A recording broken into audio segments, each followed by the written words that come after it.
You know the feeling. You walk into the boardroom with a long-term campaign strategy, and the CFO immediately stops you to ask about this quarter's ROI. The clock is ticking, and the pressure is on to deliver right now. Modern executives have a wealth of real-time data at their fingertips. That abundance has created an addiction to short-term, tactical financial metrics, like click-through rates and the instant sales bump you get from a 20% discount. Marketing strategist David Aaker argues this obsession is a mistake. Marketers have to defend branding as a hard, quantifiable strategic asset. So how do you win that argument? You bring the math.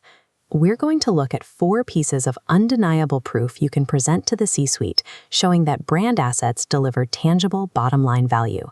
Without this proof, companies will continually fall into the trap of sacrificing their long-term growth and survival for the illusion of quarterly success. Let's start with revenue. In 2004, Dove faced a serious problem. For decades, their main functional differentiator was their one-quarter moisturizing cream, but their patent expired. Competitors copied the formula, and that unique edge disappeared. Instead of slashing prices, Dove pivoted.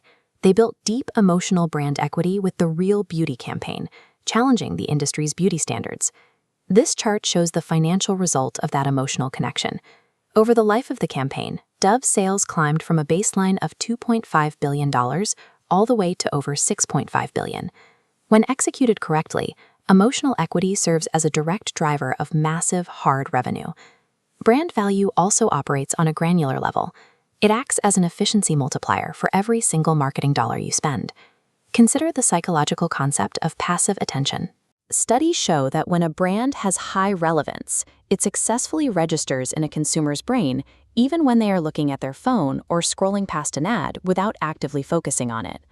Low-relevance brands do not have this luxury. They entirely waste their ad spend unless they can force the consumer to pay active, focused attention. A strong brand extracts tangible financial value from passing passive glances, making your advertising budget work significantly harder for you. Corporate balance sheets categorize a brand's exact financial worth as an intangible asset. For top-tier companies like BMW, Mercedes, and Apple, the brand itself accounts for anywhere from 10 to 60% of their overall market capitalization. To prove how real that number is, we only need to look at what happens when an established brand asset is actively destroyed.